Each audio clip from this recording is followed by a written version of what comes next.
All right, everyone, welcome back into another NBA DFS video. We have a small two-game slate on this Thursday. Not too much injury news, but enough to kind of break down.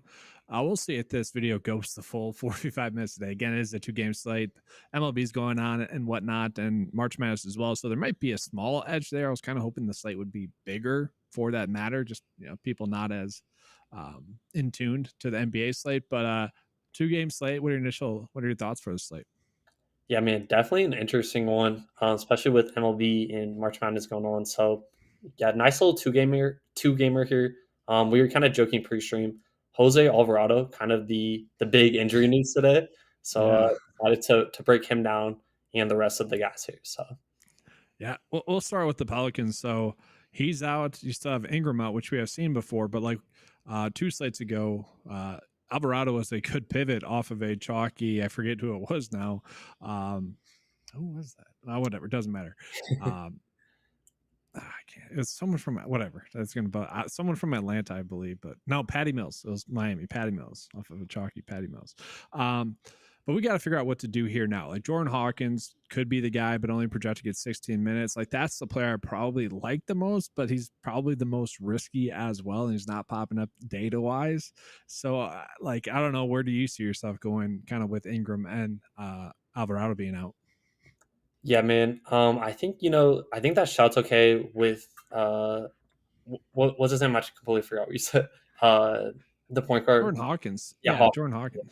I think Hawkins is fine, but I was kind of looking more towards CJ and Trey Murphy here. I think both these guys should be good plays with Brandon Ingram out here. So looking more towards the starters here, but I wouldn't hate like taking a stab with Yeah, Hawkins. yeah. I mean, it's a two-game slate. We're obviously gonna have to get unique.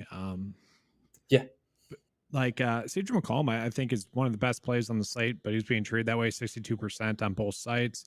Kind of cheap on DraftKings, great value rating. He is someone that in the last game, I forget what he ended up at, but I know like the first quarter and even most of the first half, he was terrible. And then, yeah, he ended up with 40 fantasy points. So, kind of someone that I think I can be pretty comfortable getting to again today. It's just with Ingram off the court, just handles the basketball a lot more. To me, I'll probably be just going Zion and McCollum on DraftKings. FanDuel, I would say there's more of an argument. But one thing to note, J Val's points did go up like 1.5, I think, since the start of the day. I don't I don't really know why. He only had 10 minutes in the last game, so I don't like what's going on with J Val, and is there a center that we can play for the Pelicans? yeah, man. JVal has been so interesting, man. Like he's just played very minimal minutes in general. I get the line movement in terms of points, like you mentioned, but like Hmm. it's a really tough matchup. I feel like for him, right? Like against Milwaukee, Lopez and Giannis in the interior, Portis off the bench. I just like with the minutes going down, like and no like real like word on if he's gonna get more increased Yeah. minutes. It's really tough to play him in my opinion. Even at that I, ownership. I would say that I actually don't mind him as a play tonight, just given the fact that he's going against Milwaukee. Like the worry lately, I think, is just Zion. They can kind of just play at the 5 and just go small ball, which without looking, I think that's what they did against OKC. You look at what against Miami, he did end up playing 22 minutes in that game, and that was a blowout. So I don't know. It's a 2-game slate, right? I'd be fine taking a stab on that, like being overweight on the field, just betting on him getting 20 minutes and going against Lopez, going against Giannis. But it's definitely risky. I don't feel great about that, Yeah, like 4,600 is insane though, man. Like if this was like earlier on in the year, we probably would have just right? been jamming him, right? Like that's insane. And then like you got Larry Nance, who has been getting a lot of runs recently, but not doing anything with it. So yeah, to me, I'm probably just going McCollum, Zion, and then I might mix in a little bit of Hawkins, but that's obviously extremely risky. Probably don't need to do that. But again, 2-game slate, we do need to get a little bit unique. Marshall, I would say like the three here, Herbert Jones, Murphy, and Marshall. Say they're correctly priced, but I wouldn't say I need to get to any of them. I don't know. Do you have a preference over those three? Yeah, I mean, I've always been kind of a huge Murphy guy, so I really like Murphy. But I mean, between Herbert Jones and Najee, it's really difficult, man. I think I'd lean Najee, but it's really close. Mm. All right, yeah, I gotcha. Let's jump into a couple of comments here. So we got Jose saying smash like button. Yes. Can you hear me on or can you hear it? No? Okay. What's up? Okay. Yeah, Can I you can hear you. on that slide? Yeah. Or okay. And then let's see here. So we got Josh D saying some people still do NBA over MLB today. I mean, yeah, we gotta cover both sports, I believe. We had a live stream, right, for MLB as well. Yeah, I think that Chris and Nick were on this morning. So yeah, Yeah. double MLB and NBA today. So love to see it. All right. So wait, can you hear me on this slide still or no? Yeah, Okay. we're All right. So let's good. jump on into some other news that we have as well. So we're kind of just going to we'll do a team by team breakdown and then we'll do a position breakdown, just kind of double dipping just because it's 2 game slate. So for the Bucks, they are expected to be healthy. So Patrick Beverly's expected to play today, even though he has that wrist injury. Middleton expected to play. Giannis expected to play, and then Marjon Beauchamp, who's been out for quite some time, expected to play as well. We're not. I mean, that's not really noteworthy, but as a Bucks fan, I felt like that was kind of fun. But I mean, not much here. It's like I don't really think we need to get to anyone here. The data's kind of liking Brook Lopez as kind of normal. I would say Chris Middleton's still a little bit too cheap. You know, Lillard could go off. That's, I mean, maybe Pat Bab is too cheap on DraftKings, but I don't know. They all feel a little bit too thin.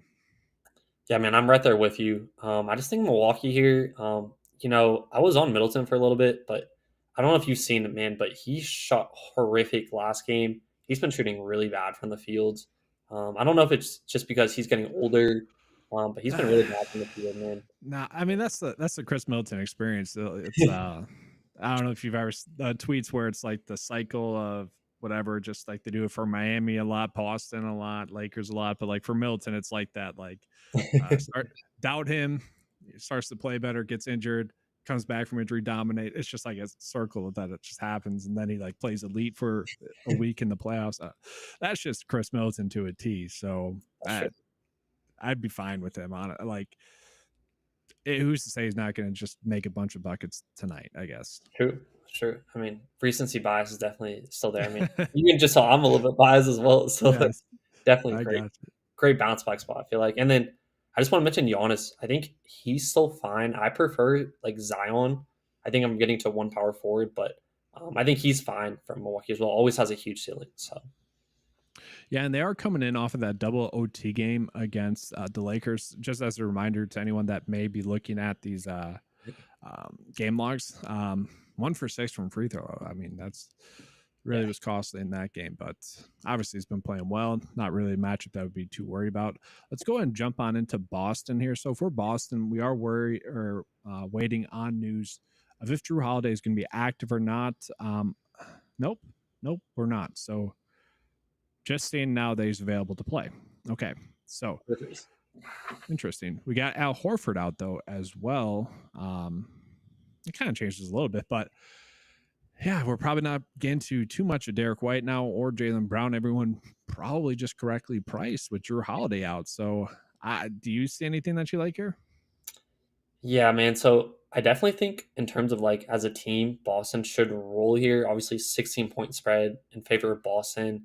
It's just I feel like it's really tough to like pick out which guy's gonna do the blowing out. Man, like I don't know.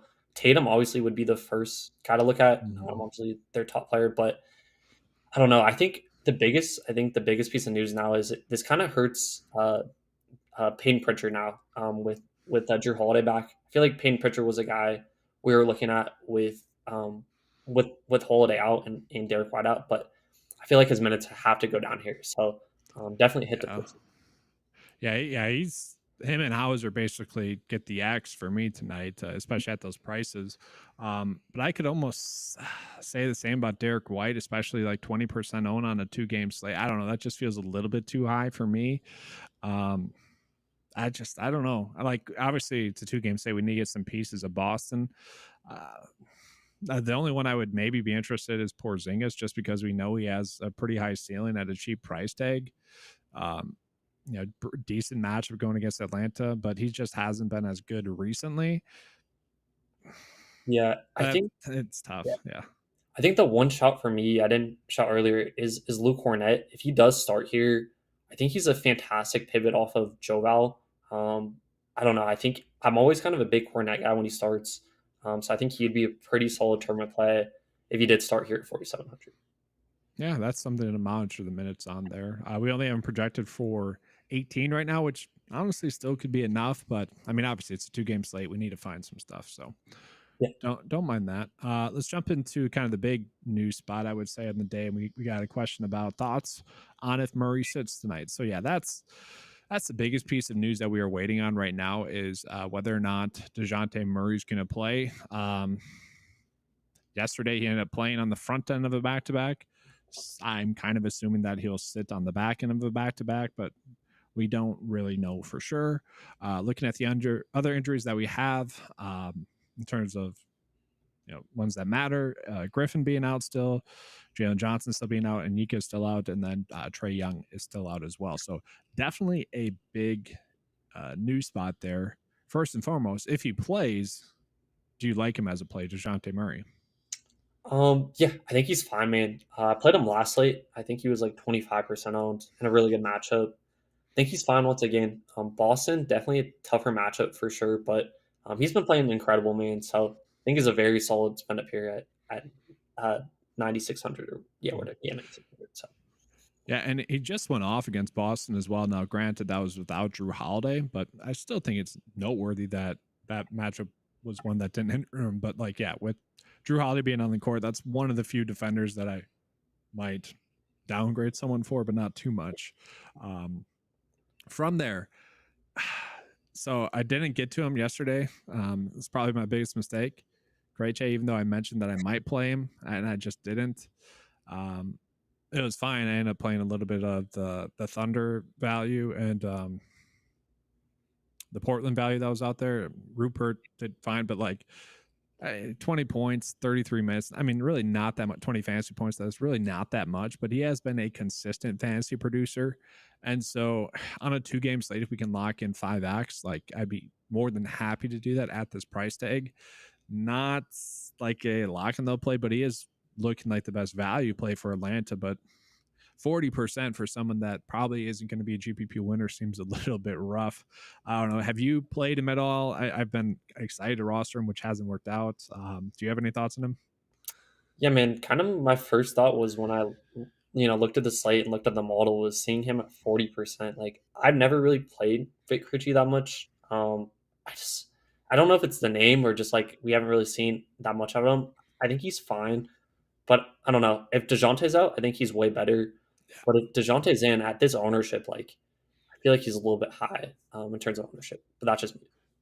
Yeah. So let's get let's kind of answer that question then. So if Murray's out, I do think he becomes one of the really Yeah. best plays on the slate, especially at that price tag. But then we got to figure out what to do with Bogdanovich because I would imagine he would be the highest owned player on the slate. He already is one of the highest owned players on the slate, projected at 35 minutes. So would he just be like a lineup starting point then, like Bogdanovich, or is he still maybe more risky, like GPP wise? Yeah, man, I would love Bogdanovich here if Murray's at. It seems like a little bit high of a price point, but he's been, pretty solid. So I like him a lot here at 63, but particularly if DeShante's out, like you mentioned. Mhm. And then we would have to figure out kind of where to go otherwise. Like Trent Forrest would be someone that would pop up value wise. He probably would get to value. Is he going to be a slate breaker? Probably not. Garrison Matthews, not exactly someone I'm excited to play, but he has played well. 2 out of 3, or really 3 out of the 4 past games that he's played in. If he gets 28 minutes, that'd be tough to ignore. And then Wesley Matthews, we're not touching. I would think, but he's a 3 ball shooter. Maybe he makes 3 threes. I don't know, like Dylan Windler. I don't think that's someone that would get a bump in minutes. I don't know. Do you have a between like Garrison Matthews, Trent Forrest, or Wesley Matthews? Would you have a choice between those 3, or would it just be look elsewhere? Yeah, man. So this is so tough, man, because we've seen Forrest and or both of these Matthews start when Murray's been out. So my lean would be Wesley Matthews. He can kind of shoot the three, which kind of fits the DraftKings scoring. mold here. So I would lean Matthews, but I totally get it if you wanted to get to guys like Forrest and Garrison Matthews. Yeah, I think I don't know. I know it's more of the unknown, but I think I'd rather get to Garrison Matthews. But it's probably just that the bias of the Yeah, unknown. It's just it's that's just the difficult. thing. Yeah. Yeah. Um, let's jump into some questions here then as well. So, how strong of a lineup can we build with Giannis in it? That's interesting. So, I think you can build a pretty decent lineup. Let's look at the ownership. So, ownership wise, you'd have to probably go Herbert Jones, Marshall, Hunter. Like you just go with some of these cheaper guys that are pretty chalk. But I think it's plausible to play Giannis. Yeah, I agree, man. I think we have some value with like guys like Ricci and some other guys, potentially Hawkins. So I think it's definitely viable. Yeah. Stack the New Orleans players. Um, I mean, the two we got Zion and McCollum. Yeah, but I don't know. I typically consider a stack like three players. Yeah, So yeah, I think that's fine for sure. That'll yeah. probably be the Fields route too, though. So just kind of be aware of that. Mhm. So we got OS saying Hawkins on FanDuel replace Alvarado's minutes. We're not seeing that show up, but that's kind of what I'm expecting. The data is just saying it's going to be spread out, though. So Yeah, I mean, he's technically the direct backup, but we've seen times. Well, yeah, he should get minutes because we've seen times where they've ran Ingram at the one, but he's out. So, um, yeah, I think he should get the backup run here. but I really think it's just going to be McCollum and Zion just kind of dominating the usage, and then everyone else is just doing their best Tony Snell impersonation. So, um, yeah. No, I agree.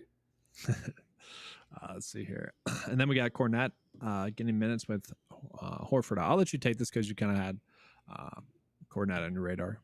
Yeah, so obviously it's going to depend on if he starts, but if he does start, he should play around 20 minutes. I think he's a pretty good producer. So, yeah, I think Horford just monitor his starting lineup. If he starts, really like him. If he doesn't start, I probably won't get him. Mm. Cornette sucks. Hey, that's fine. He can suck. He just needs to put up Yeah, 25 fantasy points or so for us to. exactly right. That's all we care about. um, so let's just do a position by position breakdown. Obviously, we went team by team, but it's going to be a little bit different. We can talk about priorities at the position. So, 2 game slate, everyone's going to be chalk. Um, it's like I'm perfectly happy to get to CJ McCollum. Trey Murphy feels like a safe play. Bogdanovich also kind of a safe play if Murray's out, but probably more of a GPP play if Murray's active. I would say, I don't know. Do you think the 46 and 51% is properly owned on tonight's slate or with Murray in? Or do you think that's too low, too high? I think it's probably about right on a two gamer here. Just because like we kind of like lack some of the mid-tier players. We have a couple, Mhm. but potentially, they're already down Jalen Johnson, potentially no Murray. Pretty good matchup, so I think I'm fine with it here. Yeah. Okay. That's fair. That'd be the one spot where maybe I would try to get lower on the field and hoping that he has one of his down games. But at the same time, that's risky because he could end up going for 40, So Yeah. it's 2 game slate though. So again, I'm gonna say that probably 10 more times today. Exactly. um, then yeah, the next 2 players ownership wise, we got Vic Krejci, and then you also have DeJounte Murray. So we're probably choosing between which Atlanta player we like the most. Hawkins is kind of chalk, risky chalk. I mean, let's just look at that. So 28% and 35%. DK value rating a 6.7. That's something I just need to refresh the data on because that's pretty much telling us not to play him. So I want to see if this updated and if there's any difference there because that's like, what do we do with that? Okay. No, still bad. Higher own now. Yeah. I just don't know what to do with that because like it's a Yeah. logical value play. It's kind of difficult, man, just because like his minutes are kind of volatile, and then we haven't really seen we've seen Alvarado out, but we haven't really seen like this particular, um, Combo, yeah. yeah, combo exactly. Like he should play the backup minutes, but I kind of look at the model. The model doesn't like him. Probably knows something we don't. So yeah, I mean, definitely something to note there with the model. I mean, I'll probably still have him in 2 builds maybe, but Yeah, like if I'm doing 20, maybe 2, but it's telling us not to play him pretty much. So definitely an interesting spot there. And then some lower owned guys that, could potentially go off. I mean, you got Lillard, Jalen Brown, Drew Holiday for that matter. Um, those are fine pivots, I would say, but not players that we need to go out of our way to play. I mean, all pretty low owned though. yeah. I'm kind of curious though. We talked about the spread, but I think Vegas probably expects Murray to sit, unless they just think Boston's that much better, which could be that too. Yeah, I mean, maybe with Drew being back today as well, maybe that's part of it. Yeah, yeah, But yeah. Boston's so difficult, man. Just as a whole, like you got to pick out which one, and then when they're fully healthy, it's so difficult. So well, I mean, that's the thing. That's where I'm like, okay, we get Jalen Brown, Derek White, and Drew Holiday all at sub 20% on a 2-game slate. Like one of those guys are probably gonna 6x. I mean, maybe not Jalen Brown, but like they could be in the. They probably one of those three are going to be in the GPP winning lineup probably. Um, yeah, just figuring out which one, very difficult to do. exactly. It is exactly. I feel like I'm obviously the field's going towards the second game, but I'm kind of getting like Yeah. flashbacks to the Lakers Bucks game where it's just like this other game should be way more competitive. Mm-hmm. Oh man, it is tough. I like Garrison Matthews. I think more as we have done this video Yeah, because he's low owned and lower than Hawkins. I feel like that's my natural pivot, but it's ugly. It's yeah. very ugly. I don't hate that man. He can definitely get the three ball rolling, so Yeah. I'm cool with that. Let's see here. So I think we got some more comments coming in, and then we'll jump into forwards. Holiday in. Yep, Holiday's in. Thoughts on Chris Middleton? So we kind of went over this. Jayhawk hates him tonight. I think he's fine. I think he's a fine GPP play. Yeah, man. Sorry to hate on your Bucks, but it's just Yeah, like it's nothing against Middleton, man. It's just like I want to see him shoot good. Like I love him as a player. So I hope he proves me wrong and shoots good tonight. I mean, he's a rhythm shooter. Yeah, So 30 minutes though. I think that's the biggest worry is that he's capped at like 30 minutes. Now that last game went to double OT, so not exactly the case, but the upside is limited at a 6.6 price tag. But I would say on FanDuel, harder to get to. DraftKings, yeah, closing out your build with him, kind of okay with it. Um, let's completely. see here. Are you guys high on Tatum and Porzingis? So, I mean, I don't know. I'll let you go with that. I think yeah. Once again, I think they're both fine. I prefer. I think probably Porzingis here with no Horford. But I'm kind of assuming he's going to start here at the 5 potentially. So I think they're both fine, but I think point per dollar, I prefer Porzingis here. Mm-hmm. Mm-hmm. How about you? Yeah, I would go Porzingis. It's kind of like the same thing that we just mentioned with the guards. Like, let's just put it this way: 2 of the 5 Boston players are going to have a really good game, most likely, between Derek White, Jalen Brown, Porzingis, Tatum, and Holiday. Figuring out which of 2, very difficult to do. But and then you got Cornette in there who could play decent. He's the only other one, like pricing wise, that makes sense. Let's jump into Emma's comment because it is interesting. Like Pritchard, Hauser getting run in a blowout, but they're priced up enough to the point where that just feels way too risky. I mean, could we see them get 30 minutes and maybe hit value? Maybe, but like, I don't know. Do you think that's too risky? Yeah, I'm kind of right there with you. Like, it's kind of weird, right? Like, typically we would say build for blowout in some lineups when it's a high spread like this, but they're priced up, like you mentioned. So it's like you're not really gaining leverage by doing that. Yeah. 'Cause they're priced up for these guys being out. So I don't know if I would necessarily do that just because they're priced up. But if you're building 150, maybe a couple with that, I think I'd be fine with. But it's kind of difficult. Yeah. I mean, if it blows out, I'd rather get, and we'll get into Adam's question right here. Good segue. I'd rather get into some of those Atlanta potential values that we have. Yeah, So we got thoughts on Vic. Becomes a great play, I think, if Murray's out, but he might become too chalky. Like if he gets up to 70%, like I don't know. I feel like he's a safe play tonight. But yeah. it's I feel like he's He's been safer getting than the minutes. I feel like he's safer than Hawkins for a little bit more. So I agree. Yeah. That is interesting thought though. Like if Murray's out, he definitely becomes extreme chalk. Um, like what does he need to put up to like really break the slate then? Like the 29 that he had last game against Boston, probably, right? Yeah, I think 20 wouldn't do it. 25 probably wouldn't do it yet, but 30, I think that probably break it. Probably, yes, I agree. Yeah. It's an interesting thought. Like I'm not saying fade him if that happens, but if he gets to like 90%, maybe it could be beneficial to be underweight. You're still Yeah, going to get your ownerships to him. And then Jose kind of leading us into Garrison Matthews and or Pat Connaughton. I think that's a or question. So I like Garrison better just because there's the potential for a blowout. He's played decently recently. Pat Connaughton was really only getting minutes because the Bucks were a little bit banged up, but he's back as well. 3.2, definitely someone you can look at on 2 game slate. Kind of the same play as like Wesley Matthews and Garrison Matthews a little bit there, but I don't know. Do you like Pat Connaughton at all tonight? man, I wasn't expecting to get there. Sure, could you get a couple sprinkles? Sure, but I think I'd rather go Garrison Matthews or actually either Matthews to be honest with you, Wesley Mhm. or Garrison. So, Yeah. yeah, I think I prefer the Matthews, but he's not the worst play. Nah, it's a 2 game slate. I think I would almost rather get to Patrick Beverly, but he's a little bit higher priced. But he's the weird thing with Beverly is he's probably not going to be shooting the basketball as much now with his wrist injury. So it's like, do we really want to target him? Yeah, I don't know, man. If he starts, maybe, but he's not expected to start. So I Mhm. think it's probably a little bit too slow. But again, it's a two gamer. He could get there in some Mhm. instances.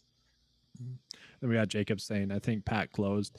Yeah, but Beverly was out last game. Pat Connaughton, he's referring to. Beverly was out last game. So who's to say? And the game obviously went to OT as well. So who's to say exactly what's going to happen? And it's Doc Rivers. You can't trust Doc Rivers. As a Bucks fan, I can say that finally now.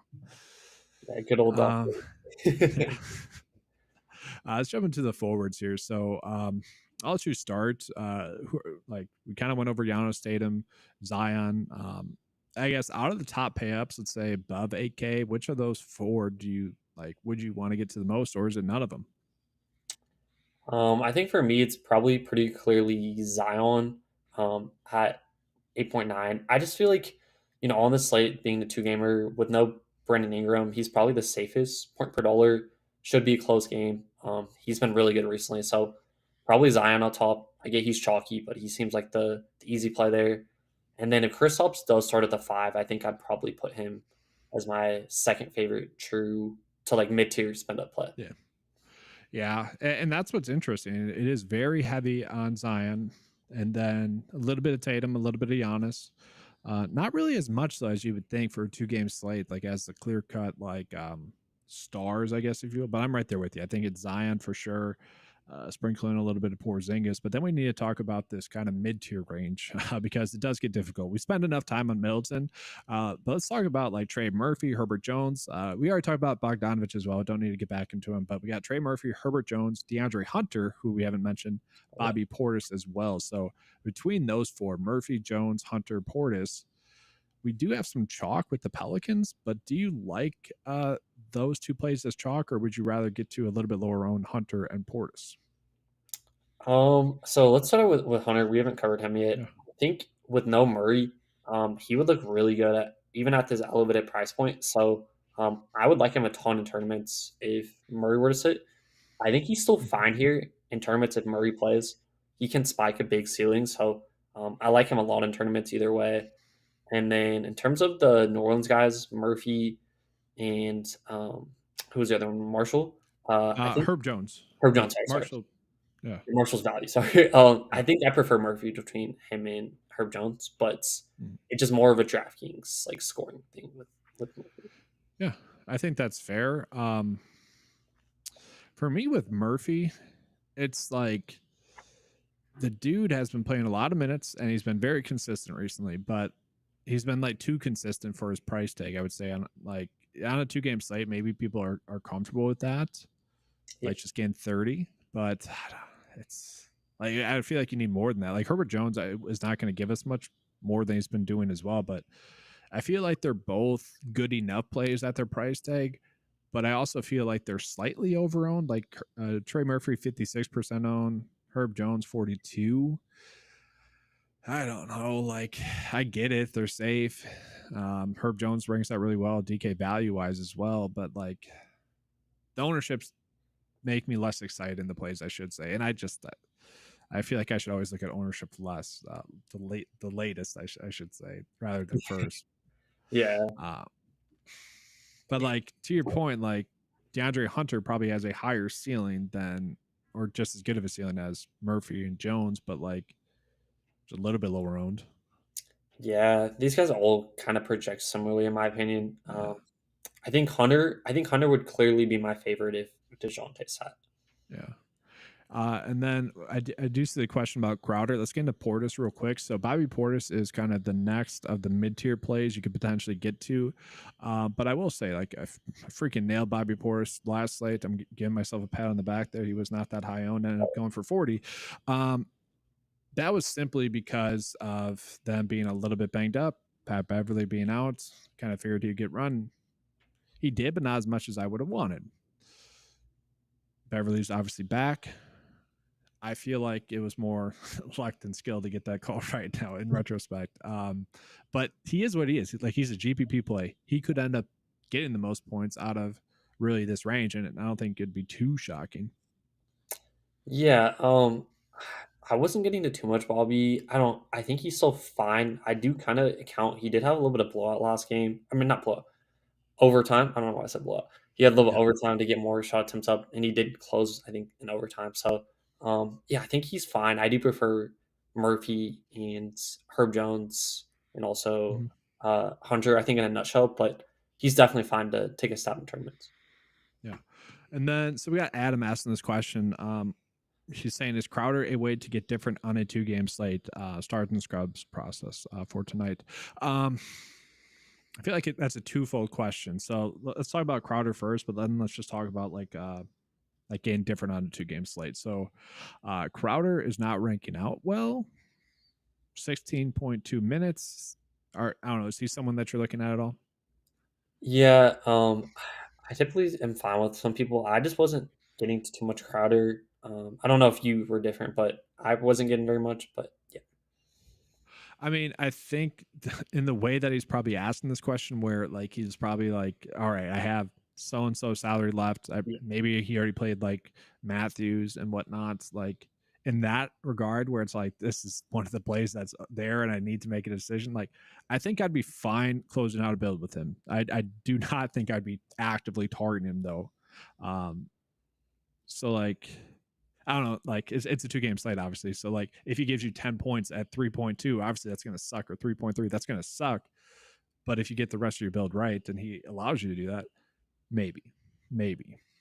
yeah. I think I agree with you. Like last piece in, fine with, but definitely not going out of my way to target him. So Mhm. agreed. And, and that's kind of the second part of the question that I wanted to like talk about. It's like I feel like that's a fine process for this slate in general. Is like if you have someone that maybe you might be higher on in the field that's like lower price, obviously it's a small slate. Like I don't know, let's say someone really like Xavier Tillman tonight, or wants to get a cheap center. Like I'm not saying play him, but like it's a 2-game slate. Like you can do that stuff. Yeah, yeah. I think it's definitely viable, but definitely not the optimal thing to do. I think, Yes. yeah, Yeah. it's suboptimal or not optimal. Yeah. But I will say, like, the ownership today is pretty spread out to the point where I don't know if we have to get too unique in general. Like, we have some extreme chalk, don't get me wrong, but like some of these other plays are like lower owned than they maybe should be. Like, we'll jump into centers here real quick. Like, one of the best values on the slate is Brooke Lopez. You also have JVal and Capella, who Capella's kind of high owned, JVal kind of high owned. Brooke not too high owned, Porzingis not too high owned. So, like, there's going to be good plays that you can get to that are not as high owned as maybe they should be. Yeah, I agree. And I will keep mentioning, like, I think that Cornet is a elite low on value play if he starts, like, especially if Joe Val is going to be, this chalky. So, Mhm. And that's I feel like that's a good example of what yeah, I was just exactly, trying to say. It's like, exactly. yeah. Let's see here. So Bruno, just real quick, your thoughts on Bruno before we get into a first look build, because 35% owned on DraftKings, 60% owned on FanDuel. He's someone that's been pretty decent recently. I don't know. Is he someone you're trying to get to? Yeah, I think he's fine. I was gonna get to a good amount yesterday. I didn't end up getting to that much. I think with the other value that popped up, I got to a lot of that. But I think he's not the worst play here. I think I prefer him to like some of these other cheap or like cheap centers. So yeah, I'm totally fine with him here. Mm-hmm. So yeah, we're gonna get into a lineup here. Okay, and then we got. Well, we'll answer Jose's question, then we'll get into a lineup. So, JVal or Cornette. So you kind of just answered that, but Yeah, as of right now, I'll say J-Val just because we don't know Cornette's like status if he's starting. But if Cornette starts, I'll prefer him to J-Val at that mhm. ownership. All right, so let's go ahead and get into the one lineup for the core plays here. So, yeah, let's jump into that. So, like I'll let you start. Yeah. I'm good for anything. Let's do a. I really like Zion tonight. Do you just want to throw in Zion in Hmm. there? Okay. Yep, and then I want to get to McCollum then as well. Yeah, I like that. I mean, obviously they're pretty chalk, but I feel like they're a little bit too cheap and good chalk. So Yeah. got those two in there. And then really, if we look at ownership, I think there are two of the higher owned plays on the slate, but like McCollum 62, that makes sense. Zion 50. But from there, kind of feels somewhat open. Like I don't know if there's a other plays that I feel like are as like must plays, but I don't know. Do you see someone that you really feel strongly about after that? Um, I say we throw in Creechy. I think we both kind of liked him, and then obviously no, potentially no Murray. So I like. Let's get him in. Yeah, he feels in a weird way safe at that cheap price tag. So I'm fine with that. Yeah. My kind of conviction play, and I feel fine to do that on 2 game slate. Are you fine with me putting Grayson Matthews in there for now? Yeah, that's fine. Or Garrison, sorry. I don't know why I Yeah. said that's obviously becomes much better if Murray's active or out, sorry.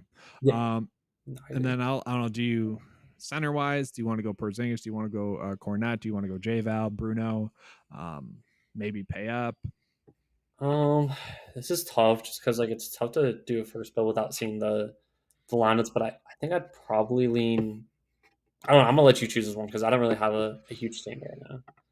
Um, let's get back into center here because this could be a spot to potentially get unique. Like I need to look at Brooke Lopez's game log here because he's popping up as a good center play. And lower owned compared to everyone else. So yeah, he hasn't been doing enough to like really warrant him to be a great play. But he's almost been safer than Cornette, J Val, and Bruno. So I don't know. I guess Brooke for now, but like wonder if Yeah, what if Brooke and J Val don't get run tonight? You know, they yeah, go ultra small. yeah. And then another guy we've kind of didn't mention is Clint Capella. I don't really understand why he's 50% owned. Like, I feel like if there's anyone that gets pulled, if this game gets out of hand, it's probably Capella. So I don't really understand that one. I don't know if you had a kind of a It's take on Capella. it's just recency. He's been playing well recently. But you're right. I mean, there's outcome where he only gets 30, maybe 25 fantasy points, but I don't know. He's been playing well. I kind of get it on a 2 game slate. Okay, I mean we can go him too. Let's He might be safe for like. no, let's we'll end with center Okay, oh, yeah, because that's perfect. I I like think that's the best way to go about doing it. So, guard wise, we could get unique play some of the Boston guys. I don't know if we need to do that. We could just go Bogdanovich. We could go Trey Murphy. We could go. I would say it's kind of between them, or we could try to get risky with someone like Jordan Hawkins. I kind of like Bogdanovich in the mid tier. We Mhm. could throw him in there, or we could go. Or is that too many Hawks? I guess we're kind of playing it like Dejounte's I out. mean, it's a 2 game slate. I don't think Yeah, we need to worry about that. that's true. And then forward, obviously, we could play Bogdanovich in the forward. I don't know. Let's just do Trey Murphy for now. Like, we're getting pretty chalky here, but like, we're still unique enough, I would say, at this point. But we have 7K left over. So, or on average, 14 right now. So, we could, I don't know, could we get Tatum? I'm just kind of curious what that does. For 4.2 left over center wise. Larry Nance, that's ugly. So, probably not. Porzingis, Jalen Brown, Lillard. We Maybe go even Jalen. Murray if he's active, but Yeah, we could go Jalen too. I don't hate Jalen. I don't know. He's not a great play though. It's tough. mhm, So it's tough, man. Yeah. I'm just trying to think here. We go Kristaps if he starts at the 5, I guess. Get like a yeah. mid-tier Boston play. Yeah, we'll put Porzingis at the center spot then, and then 6.4 left over. Capella, it's okay, but Yeah. that's kind of I don't know. I don't think it's a two center slate, but that's okay. I Mhm. did want to toss Murray into this just to see what it would look like if he's active. Yeah. I I like don't. So 4.5 we could go Bruno, which There you is go. not terrible, but maybe we wouldn't want to get to I don't know Grayson Matthews, but I still think he's whatever. fine as like a tournament play, even if DeJounte plays. Um, Yeah. just with no Jalen. So I keep saying Grayson Matthews. Whatever. The Bucks fan of me, it's Grayson Allen and Wesley Matthews, but it's Dude, whatever. I don't Um, blame you, man. I yeah, kind of forgot they both played for them. yeah. All right, so I know you got to get out of here because you got the Discord here, but let's answer some questions here. So, what is high owned on the slate? I wouldn't say anyone's really high owned, honestly, on the slate. Would you? I feel like these New Orleans odds, I guess you could consider high owned, but it's kind of like this. These ownerships are just it being a 2-game slate. They're just kind of bumped up to what they usually are. So Mhm. Mhm. Barry wants us to go Lopez, Hawkins, and Tatum Brown. I actually don't mind that. I think that's fine. Hawkins data says he's a little bit risky, but I'd maybe want to see the data on Hawkins, I don't know, 10, 20 minutes before lineup lock, just to see if it changes. But yeah, give a shout to the Discord and then we can, begin out of here. yeah, yeah. Just make sure to hop in the Discord, especially for the 2-gamer here. Kind of difficult to navigate. So starting lineups are very important here for 2-gamers. So hop in Discord, grab a drink, and I'll do my best to give you guys winners. Yes, yes. And we'll be on again on YouTube Live again at the same time tomorrow. So be in here tomorrow as well. All right. Thanks, everyone. Good luck tonight. Good luck tonight, guys.